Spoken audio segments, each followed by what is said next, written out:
This is Lady Myya, and I am here with Serial Dolcine.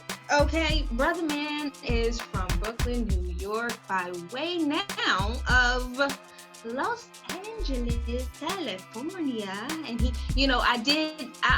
I'll make sure I get the formal invite you guys later. So certainly he has a business degree in administration management and has been in the B.R.E.D program project and is a real estate investor and podcast host, you guys. So, we're going to have a whole lot in common here. We're going to have some fun. Certainly, we appreciate your energies and your time, sir. Please say hello to my Mayan tribe. Mayan tribe, what's up? How's it going? I'm very excited to be here. He is a sweetheart, you guys. Ladies, single. Anyway, what are we going to do?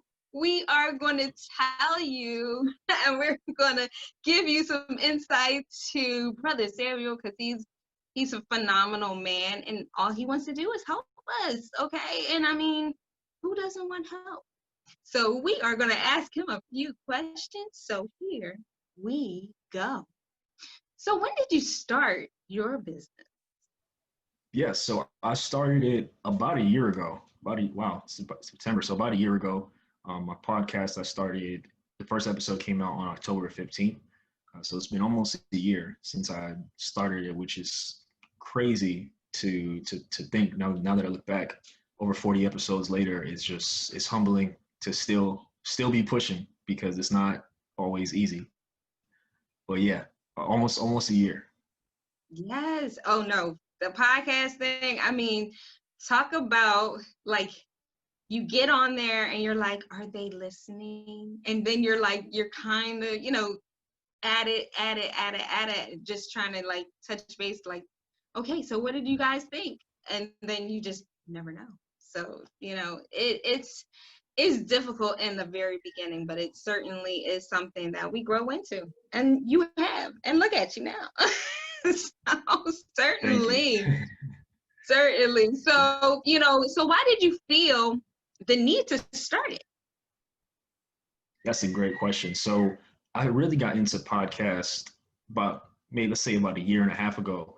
Just a lot of business podcasts, a lot of real estate podcasts, investing podcasts, things like that.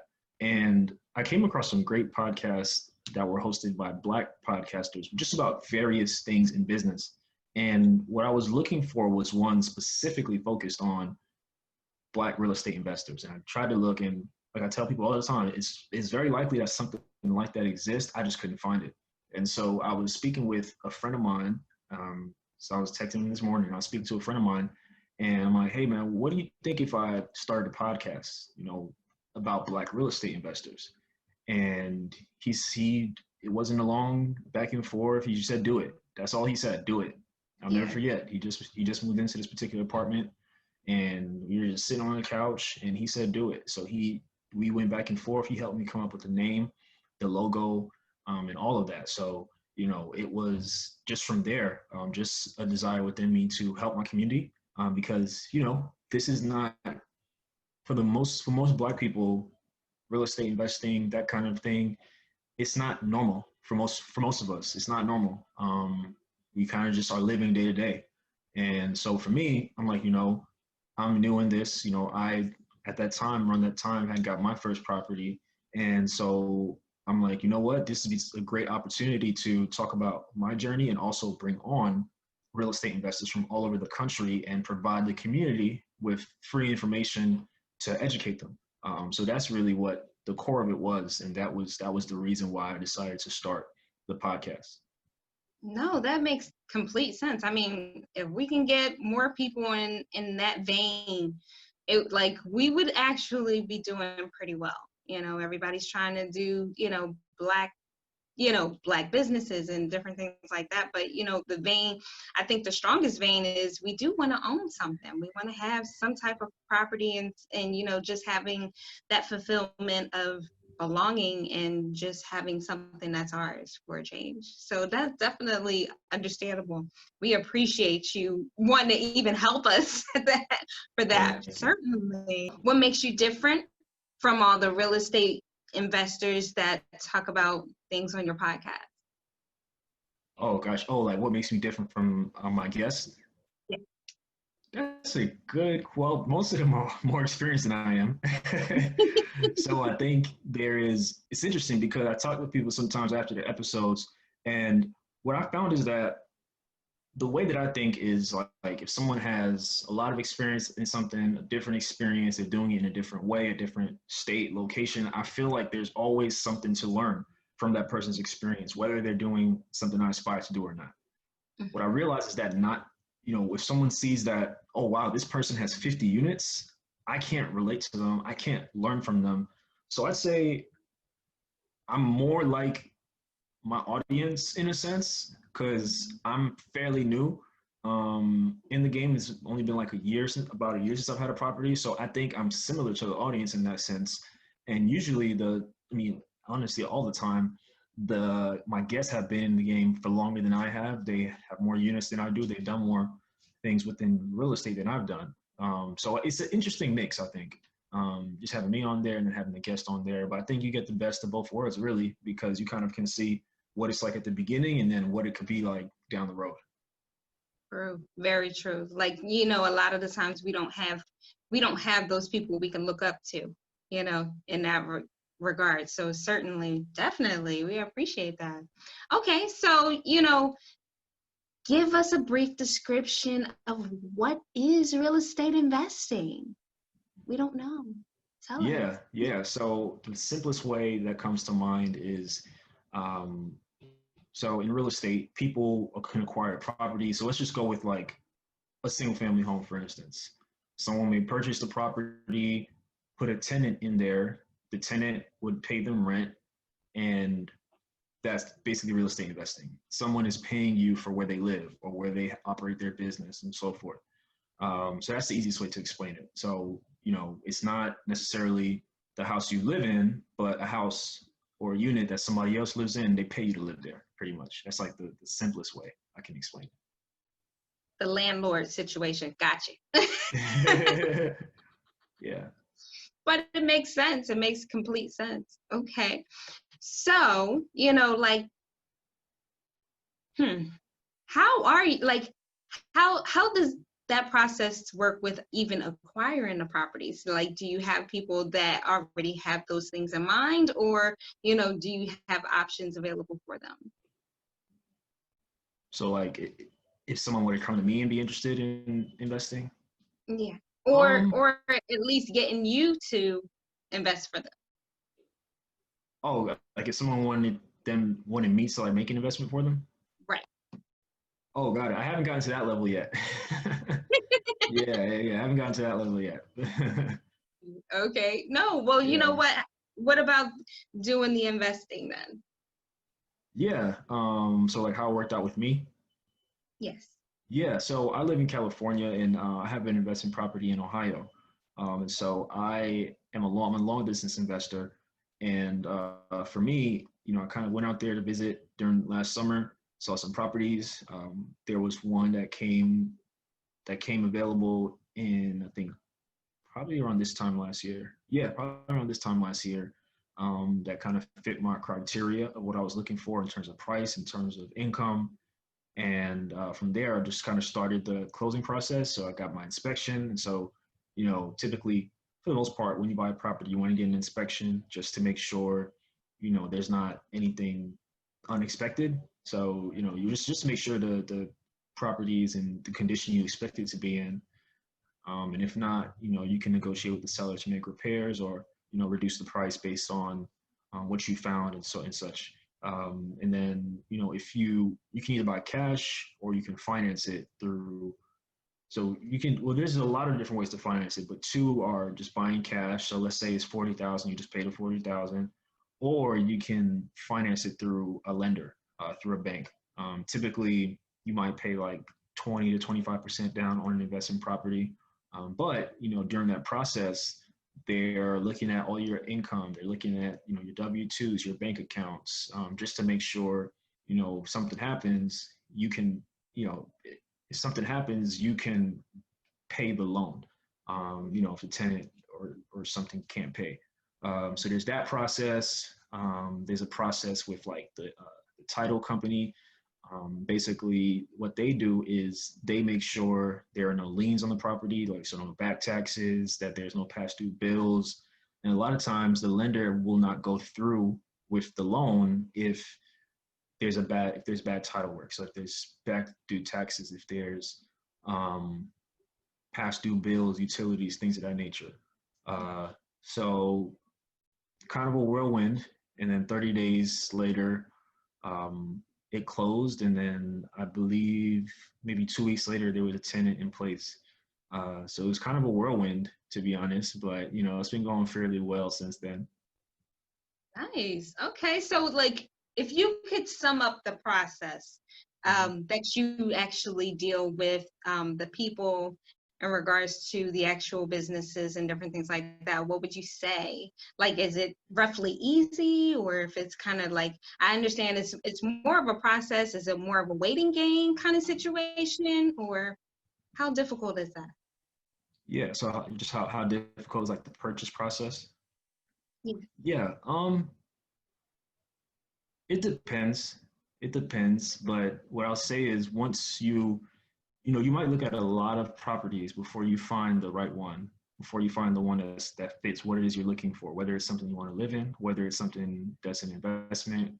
It could take a while to find the right one. But when you do, the process usually is kind of straightforward. You do your inspection. If you are working with a lender, with a bank, they'll make sure you're qualified and all those things. The title company and all those things. You'll have your sending your payments in and things like that. It's relatively straightforward. Typically, if you have a good team, they'll pretty much just walk you through the process, everything that you need to do. And if nothing, no big red flags come up on your end or on the seller's end, it should hopefully be a smooth closing process. But I think it depends. Some processes are harder than others. And some go pretty smoothly. So hopefully you're always on the side of things going pretty smoothly. No, I hear you on that one. Yeah. Well, you want it to go smoothly, as smoothly as Yes, possible, pretty much. definitely. Okay, so tell us what we can look forward to from you. Yeah, so I got a lot of big things in the works for the podcast. So a couple months ago, we launched a new segment called the Black Real Estate Dialogue Residency. So one of my followers on Twitter, actually, she reached out to me on Twitter. She's a new investor, and she suggested having a segment of the show where it's a prolonged look through the journey of a new real estate investor. And so she actually purchased and rehabbed her first property within 100 days in St. Louis. And so the first episode, so we do it the first week of every month. And so we started in June, and here we are now. She's already finished her first property. She just purchased her second, so she's going to start rehabbing that one. So she's probably, I told her, we can document her and have that segment for as long as she wants. So we have that coming. I have a long distance investing course coming as well in October. I haven't released that to the public yet, but I'll tell you all. I have it releasing in October. It's really just a beginner's guide to buying a property out of state. I had one deal that went well, two that fell through. So I just want to give people more comfort with investing long distance. I did everything remotely, and it's kind of crazy for people to think, but I want to help people affordably just know the steps on how to do that. So I have that kicking off. I have a focus group that's kicking off tomorrow. So we'll meet 4 times just to make sure the course is tailored as much as possible to the perspective of someone who is newer. And so I have that coming up, and just looking to grow the podcast, looking to grow the impact, just help as many people as possible. It feels great sometimes. You just kind of feel like you are just kind of grinding out, not sure if people are listening or engaging, but when people reach out and say, I heard such and such person on the podcast, I connected with them, or I heard this and it inspired me to invest and things of that nature. That's really what counts, just empowering people, providing them with information that we usually are not privy to. So I just want to continue to impact and help as many people as possible. That is so awesome. I'm looking forward to this. I really am. I really am. Okay, so you got to give us your information so we know how to reach you. Yes, of course. So on Instagram, you can reach me at Black Real Estate Dialogue, and on Twitter at B.R.E.D Podcast, at B.R.E.D Podcast. Yeah, those two are the best ways. If you want to email me, BREDialogue@gmail.com. There's also a button on my Instagram. You can contact me there. But yeah, if you want to chat or need help with anything, feel free to send me a message, and I'll be more than happy to help out or point you in the right direction.